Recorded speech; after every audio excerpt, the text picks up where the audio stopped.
인생을 수지 차원에서 이야기하면 적자에서 흑자로 다시 적자로 들어가는 것이 인생입니다. 그러면 노후에 적자 인생에 들어가지 않으려면 어떻게 할까요? 통계청에서 발표한 걸 보니까 2021년 기준입니다. 2021년 기준 국민 이전 개정이라는 데서 생애 주기에 따라서 흑자, 적자가 어떻게 전환되는가를 해놨습니다. 자, 그걸 보니까 여기를 본전이라고 보죠. 이 파란 줄을. 그리고 적자는 말 그대로 손해입니다. 그리고 흑자는 이익이고, 이익 날 때 이렇게 검은 걸로, 손해볼 때는 빨간 걸로 했는데 우리 주식시장에서는 빨간 게 오히려 이익이고 검은 게 손해로 돼 있죠. 여기서는 문자 그대로 한번 해보겠습니다. 자, 태어나자마자 어떻게 돼요? 적자로 들어가죠. 적자로 막 들어가가지고 적자가 이렇게 깊어지죠. 그 다음에는 흑자가 나죠. 잠깐 생애에 4년 동안 흑자를 본다고 합니다. 이렇게 흑자를 보다가 다시 적자로 들어가죠. 그럼 이건 영세죠. 영세부터 태어나서 아이는 부모에게 의존하지 않으면 살아남을 수가 없죠. 그러면 흑자로 전환되는 기간까지 가장 많이 적자를 내는 때는 언제냐? 언제일까요, 여러분들? 그래요. 고등학생 때입니다. 고등학교 2, 3학년들, 지금 3학년들 그 수능 결과 나오고 그랬죠? 17세 때, 만으로 17세니까 지금 고등학교 한 2학년 안팎이죠. 그때 공교육비, 사교육비 가장 많이 들어갈 때죠. 그럼 얼마나 이때 손해를 보느냐? 자그만치 3,527만원. 자, 17세 때 적자를 얼마나 보느냐? 3,527만원. 그리고 언제 여기 돌아설까요? 여러분들 그 자녀들 잘 보세요. 27세입니다. 27세. 27세부터는 흑자로 돌아섭니다. 27세에 첫 흑자를 내기 시작해서 최고점은 43살입니다. 이것 통계가 좀 맞습니다. 부자가 대개 40대 중반에 됩니다. 인생의 그 경제력은 40대 중반에 결판이 나는데 이 기간 때 납니다. 그리고 언제부터 또 적자로 다시 들어가느냐? 그때는 61살입니다. 그러면 제가 지금 이제 뭐 며칠 있으면 저는 노인에 들어갑니다. 65세에 들어가는데 이 61세면 어느 때인가요? 결혼을 30대 했다 하면은 30에 했다 하더라도 빨리 아이를 낳았을 때 그 자녀가 흑자기로 접어들까 말까 합니다. 그러지 못한 경우도 많습니다. 저도 두 아들, 하나는 이쯤에서 들어갔고 하나는 그보다 몇 년 늦게 들어갔습니다. 이 흑자기로. 이렇게 적자기, 흑자기 이런 보면은 자, 얼마나 이 적자 면적이 넓습니까? 적자 면적이 훨씬 넓죠. 이 기간에, 짧은 기간에 벌어서 이 적자 기간 메우고 그 다음에 자기 인생 적자로 들어가지 않게 살려면 보통 힘든 게 아닙니다. 그러니까 평균 인간 홍길동으로 태어나서 우리가 흑자기를 한 번 맞는데 이 흑자기 인생 향유하는 그 사이에 낸 흑자를 가지고 부모에게 자기 적자 낸 거 반절이라도 갖고 그리고 자기 60세부터 적자로 들어가지 않도록 살려면 곧 흑자 인생을 향유하려면 보통 어려운 게 아닙니다. 흑자를 그러면 얼마나 내는데 이 절반밖에 못 냅니다. 1,792만원.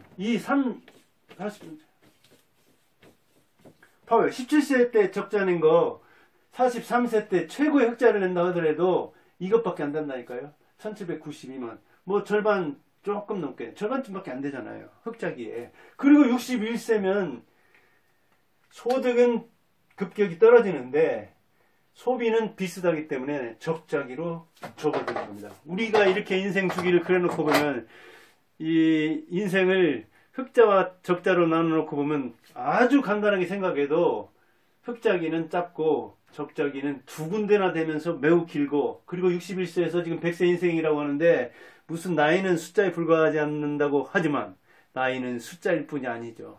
나이는 짊어져야 할 짐이 많아지는 시기죠. 나이 먹을수록. 나이야 먹으려고 먹습니까? 저도 나이 안 먹고 싶어요, 사실은. 그런데 그냥 세월 가면 먹어지는 거잖아요. 그래서 나이는 벼슬이 아닙니다. 짐입니다, 오히려. 물론 힘이 될 때도 있지만 한때는 나이 먹은 사람이 최고였죠. 예. 장유유서, 참물도 위아래가 있었죠. 지금은 아니죠. 능력이 힘이잖아요. 그런 차원에서 우리가 부모를 어느 정도 봉양하고, 우리 58년 개띠들도 그러잖아요. 샌드위치 세대라 해서 부모를 봉양하는 마지막 세대, 자녀를 끝까지 돌봐야 하는 세대, 그리고 내 노후를 스스로 준비해야 되는 부모 리스크와 자녀 리스크, 그리고 자신 리스크까지 3대 리스크를, 3대 위기를 걸머지고 가는 인생들이 50대다 그렇게 이야기하는데, 자기 세대는 전부 다 그렇게 골고다의 언덕을 가는 예수처럼 아주 희생하고 힘든 세대로 묘사합니다. 20대는 20대한테 한번 물어보면 알지만 이태백이네 뭐네 하면서, 30대는 383 하면서, 40대는 우리는 편하다 안 해요. 사오정 하면서, 이렇게 자기를 비하하고 자기 세대가 얼마나 힘든가를 이야기하면서 자기 인생이 이렇게 흑자를 못 내더라도 적자 인생이라도 좀 봐달라고 하는데, 우리가 정말 부모 투자를 절반이라도 갚고 그 다음에 흑자로 살다가 장년기를, 중장년기를, 노후까지도 흑자로 사는 인생이라면 대성한 인생입니다. 그러면 사람들이 평균적으로 얼마나 벌다 갈까요? 그거 역시 통계가 나왔습니다. 이거는 2021년 기준이죠. 21년 이 국민 생활, 이 생애 주기에 따른 수지 상황을 본 거고, 이 발표는 그 다음에 오늘 나온 통계 보니까 2023년 국민들의 가구당 자산을 보니까 얼마 나왔느냐? 순 자산이 4억 3,540만 원입니다. 그러니까 대략 4억 4천만 원 정도. 이게 이제 세대에 따라 다르죠. 20대, 30대하고 가구라 하더라도 저처럼 50대, 60대 이런 사람은 다르긴 하죠. 그러면 노인 세대의 평균, 홍길동으로 태어나서 5억을 가졌다고 봅시다. 그럼 저도 두 아들이거든요. 아직 결혼을 안 했습니다. 취업은 했어도. 그러면 1억씩만 도와준다고 보자고요. 결혼할 때. 그러면 3억밖에 안 남잖아요. 그럼 3억 남은 걸로 제 아내하고 저는 60대, 아내도 이제 내년이면 환갑 되는데 얼마나 살지 압니까? 20년, 30년을 살아야 되는데 3억 가지고 어떻게 삽니까? 근데 평균도 사실은 높은 겁니다. 우리가 뭐 기관장들이다, 또 그 고위 공무원들이다, 또 선출직 공무원들 내지 그 장관 차관으로 들어간 사람들 보면은 뭐 재산이 그냥 몇십억 가볍게 많이 나오죠. 그러니까 몇 억을 알기를 우습게 하는데 그렇지 않습니다. 사실은 생활하면서 이 40대 전성기에 최대 흑자를 낼 때 33살짜리가 평균적으로 홍길동 보니까 1년에 한 해 1792만 원. 즉, 뭐 100만 원 조금 남짓 버는 겁니다. 150만 원도 안 되나가요? 100만 원 조금 더 버는 거예요. 최대 전성기에. 그리고 그 기간은 극히 짧아요. 40대 몇 년밖에 안 돼요. 그런데 이 수익을 내는 시기라 하더라도 자녀가 이제 막 올라오는 그 시기, 40대 후반 들어가고 50대 초반 가면 이 50대 초반에 만난 17살의 자녀, 10대 후반의 자녀한테 이거 남는 것 다 투자해야 됩니다. 그러니까 우리가 어찌 보면 자산을 불릴 수 있는, 투자할 수 있는 기간이 극히 짧습니다. 그런 차원에서 자기 인생을 흑자로 이렇게 살다 간다는 것은 보통 어려운 일이 아닙니다. 재산을 우리가 모아서 가구 평균을 넘는다는 것, 즉 노인 같으면 이를테면 5억을 넘는다는 것, 그 자체도 굉장히 힘든데, 그게 있다 하더라도 자녀들한테 결혼할 때 1억씩만 떼줘도 3억밖에 안 남잖아요. 그러면 61세부터 이걸 어떻게 20년, 30년을 향유합니까? 그걸로. 그러니까 적자 인생 되기가 십상이라는 거예요. 그리고 정확한 흑자는 뭐예요? 지금 노령연금을 주는데 상위 30%는 안 주죠. 상위 30% 안에 들어서 국가의 부담을 안 줘야 되죠. 그 다음에 부모한테 받은 것도 정말 절반이라도 줘야 되는데 이거 절반 줄 사람은 아마 거의 열에 한둘도 안 될 겁니다. 이를테면 한 2억 투자 있다면 부모한테 용돈을 한 1억은 줘야 되는데 이게 쉽지가 않죠. 자기 인생, 자녀 인생 책임지면서. 그런 차원에서 아주 냉정한 차원에서 흑자 인생이라는 것은 열에 한둘 나올까 말까 한 겁니다. 그런데 그런 사람을 우리는 대성한 사람 봐야 됩니다. 성공한 사람으로 박수 쳐줘야 됩니다. 부자들 덕분에 어찌 보면 평균 인생도 안 되는 사람, 적자 인생을 사는 사람이 도움을 받는 겁니다. 근데 우리나라에서 어때요? 정치하는 친구들. 특히 그 이념, 사회주의 이념에 쩌들어가지고 하는 이 시민단체 출신들, 운동권 출신들. 기업들을 굉장히 힘들게 하면서 그 기업에게서 세금을 뜯어내려고 하죠. 요구하면서 부자들한테 세금을 뜯어내려고 하는 거예요. 그 어떤 부자들이 어떤 기업가가 세금을 내고 싶겠습니까? 그 사람들에게 고맙다고 감사하면서 당신들 규제 풀어줄 테니까 많은 사람을 고용하고 계속 더 벌어가지고 이렇게 저절로 세금이 나오게 하죠. 이런 구조로 가야 되는데 가난한 사람이 많고 부자들이 적다고 해가지고 부자들을, 저는 부자 아니에요 별로.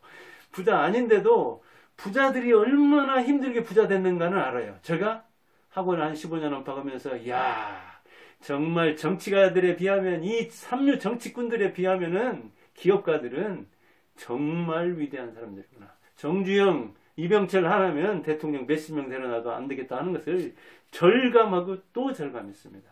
그런데 구멍가게도 안 해본 이 정치꾼들, 이 친구들은 그냥 기업인들을 뭐 닥달 못해서 안달인 사람들 많죠. 노후에 그러면 적자 인생을 벗어나려면 어떻게 할까요? 이걸 키워야죠. 흑자 기간을 늘리고 흑자 폭을 위로 올려야 되죠. 그리고 되도록이면 빨리. 그러나 갈수록 독립은 늦어지고 그리고 퇴직은 빨라지니까 오히려 흑자 면적이 좁아지는 측면이 있습니다. 그래도 있어야죠. 뭔가 대책이. 자, 흑자 매우 어렵죠. 국가와 자녀로부터 완전히 어찌 보면 지원이 없어도 스스로 벌다가 자산을 남기고 가야 흑자 인생인 거잖아요. 그런 인생에 대해서 이를테면 박수를 쳐줘야 됩니다. 그리고 노후에 이를테면 요양병원만 가도, 제가 요양병원에서 어머니를 한 두세 달 이렇게 간병하면서 요양병원의 뭐랄까 실태를 상당히 인생성형가로서 주시했습니다. 요양병원도 2인실 있고 6인실 있고 다중실 있고 그 다음에 1인실 있고 특실 있고 간병인도 요양병원마다 또 다릅니다. 환자를 거기에 있는 노인들을 간병인 하나가 대여섯 명 살피는 데도 있는가 하면 몇십 명 살피는 데도 있고 그렇습니다. 이게. 그러면 그 간병이라는 차원으로만 가도 이걸 내가 해결하느냐, 자녀가 해결하느냐, 아니면 보험을 들어서 어떻게 하느냐, 친인척들이 해결하느냐, 이게 진병에 효자 없다고. 이를테면 간병인한테 들어가는 것만 해도 꼭 필요할 때는 한 명을 개인으로 써야 되는데 이게 요양원 병원을 초월하는 수도 많고 그럽니다. 그런데 간병 서비스를 잘 하면서 뭐 요새 또 총선 앞두고 있으니까 뭐 해준다는데 정치인들 한 푼 안 내면서 말로는 쉽죠. 그 뭐랄까 서비스를 잘 하면서 적게 받을 수는 없는 거예요. 경제 원리이긴 하지만 그렇게 할 수는 없는 거잖아요. 그렇게 생각하면, 그런 걸 생각하면 노인이 돼서 어찌 보면 요양생활의 품격을 지키려면 자기가 이 흑자 인생을 살아야 됩니다. 나라에 자기는 세금 낸 적 한 번도 없으면서 나라에 다 떠밀릴 수가 없는 거잖아요. 어디서 나옵니까? 땅을 팔면 나옵니까? 하늘에서 쏟아집니까? 이 삼류 정치꾼들이 말하듯이 말하면 나옵니까? 돈이? 말하는 대로 나온다면 아마 정치인들이 돈을 제일 잘 벌 거예요. 그리고 그 사람들만 있으면 사업자 필요도 없을 거예요. 그런 차원에서 리스크를 줄여야 되는데 우선 자녀 리스크를 줄여야 돼요. 그리고 자녀에게 대학에 들어가면 현실 상황에 대해서 이야기를 해야 돼요. 자녀는 뭡니까? 수능 성적표죠. 대입 성적표죠. 취업 성적표죠. 그리고 우리도 자녀 있을 때 부모들한테 그런 성적표를 갖다 내밀었잖아요. 이렇게 공부했어요. 수가 있어요? 없어요? 몇 등 했어요? 그럼 부모도 성적표를 내야 되잖아요. 부모에도 등급이 있어요. 제가 아빠에 대해서나 엄마에 대해서 책을 썼거든요. 학원을 하고 학교에 있었기 때문에. 품질이 있어요. 당연히. 품격이 있다고요. 부모에게도. 그러면 부모도 열심히 노력해가지고 사회적 지위를 얻어, 문화적으로 지위를 얻어, 경제적으로 뭔가 있잖아요. 요새 황금이 중요하니까 경제 성적표가 나오잖아요. 중간 인생 성적표가 나오잖아요. 그러면 있는 그대로 이야기를 하는 겁니다. 대놓고. 이렇게 우리 집안 형편이 돼 있다. 그리고 나는 열심히 노력한다고는 했지만 경제 상황은 이렇다. 그리고 우리 친인척 부모, 형제는 대략 이렇게 산다. 하면서 자기 인생 성적표를 정말 보여주는 거예요. 있는 그대로. 그리고 대학교쯤 들어가면 부모가 얘기 안 해도 대략 알아요. 또 알아야 정상인 거예요. 그래야 같이 공동 운명체로서 가정을 같이 끌고 가죠. 그리고 부모를 이해하죠. 부모의 성적표를 자녀에게 있는 그대로 보여주는 걸 부끄러워하지 않아야 돼요. 그리고 자녀들이 좀 문제를 생겨, 아이고, 왜 아버지, 어머니, 이것밖에 못 벌었어요. 왜 이렇게 하면, 이렇게, 너희들 이 적자 기간 메워주면서, 우리 이 흑자 얼마 안 되는 데서 비율을 따지면 굉장히 많이 투자한 셈이다. 그럼, 내가 한다고는 했는데, 뭐 기회가 없었고, 또 실패했고, 실수도 했고, 판단 잘못해서, 이렇게 저렇게 이야기하는 거죠. 저는, 이를테면 애들 그 중학교 들어가고, 고등학교 들어가고, 그럴 때, 용돈 그 책정하고 그럴 때, 형편 그대로 얘기했어요. 뭐, 있는 그대로 다 얘기는 하진 않지만, 오히려 그때는 또 근심하는 수도 있잖아요. 그러면 또, 과외받고 싶은 것도 못 받는 수도 있고, 또 뭐, 너무 철이 빨리 들면, 그것도 적절할 때 들어야지. 그런데, 제가 또 실천하는 거 하나는, 성인 이후에 투자한 것에 대해서는 특히 대학 다니면서 학자금, 이제 안 사람이 공무원이니까 그 학자금 대출을 연금에서 받았는데, 자녀들이 자기가 벌어서 다니는데, 뭐 미국이나 유럽 같은 데서는 되게 그러잖아요. 성인 이후에는. 그 일본만 해도 그래요. 바로 이웃나라 그런다고요. 결혼할 때도 되도록이면 부담을 안 두려고 하는 거예요.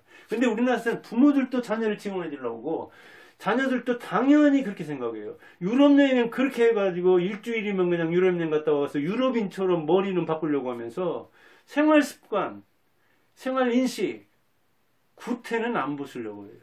근데 부모가 빨리 깨어난다니까요. 성인 이후에 학자금은 저는 그래서 큰아들한테는 절반 회수했고 둘 다 사립 다녔으니까 이를테면 4천 들어갔다. 그러면 절반 2천만 원은 너 방 얻었지, 너 용돈 들어갔지, 그냥 학자금 들어갔잖아.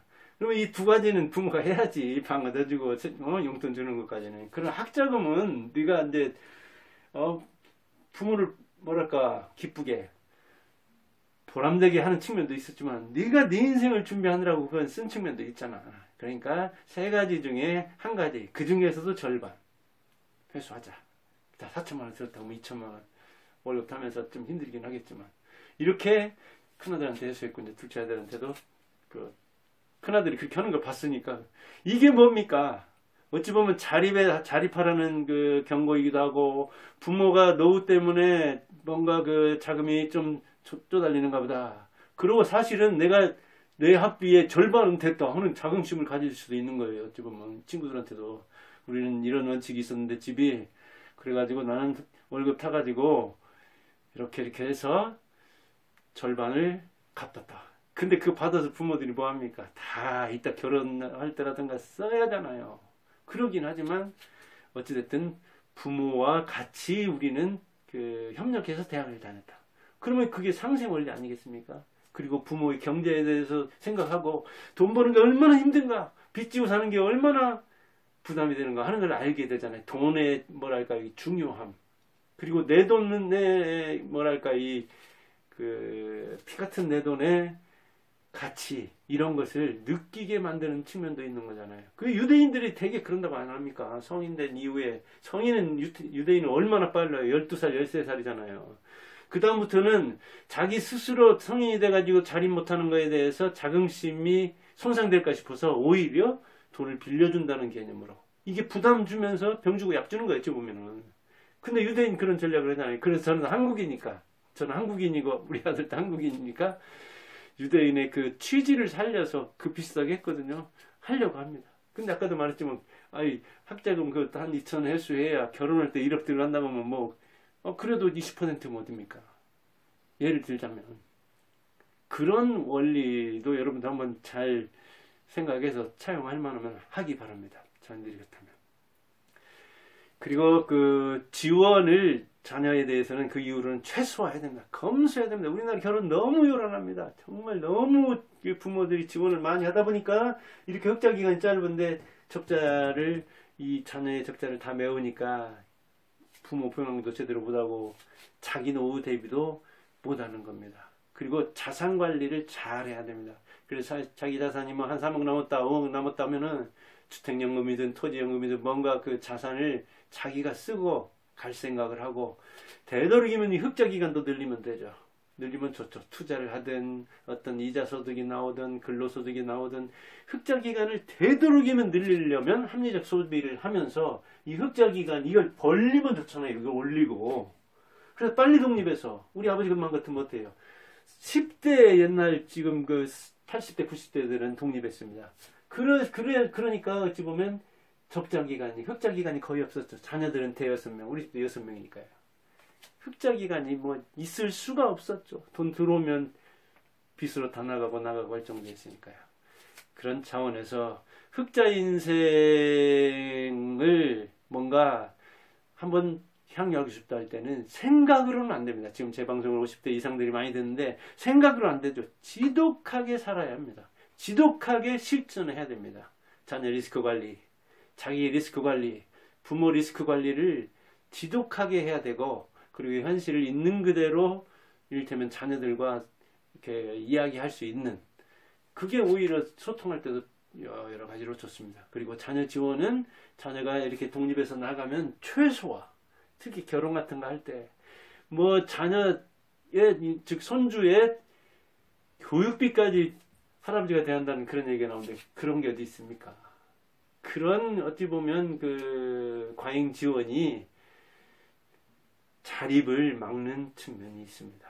우리나라 너무 과잉 지원해가지고 자녀들이 유약해진 측면이 있거든요. 뭐 저도 참 알고 보면 서울에서 이렇게 돌아다니면서 방 얻는데 어떤 애들은 그냥 저기서 경상도에서 전라도에서 저 전남에서 왔는데 혼자 돌아다니더라고요. 그래서 아차, 저렇게 혼자 다니면서 전세도 얻어보고 월세도 얻어보고 그래야 이게 강인해지는데, 저도 그렇게 살았는데 왜 자녀들은 이렇게 내가 방까지 얻어주러 다니는가 하는 생각을 그렇게 반성이라도 했거든요. 하면서 이게 잘못됐으면, 이게 바람직하지 않으면 그런 생각이라도 하는 게 좋죠. 그래서 노후의 적자 인생으로 안 살려면, 노후의 적자에 안 들어가려면 어떻게 해야 되는가 하는 이야기를 해봤습니다. 현실을 알고 그 다음에 고칠 것은 고치자, 내가 할 수 있는 것은 하자, 그런 이야기입니다. 감사합니다.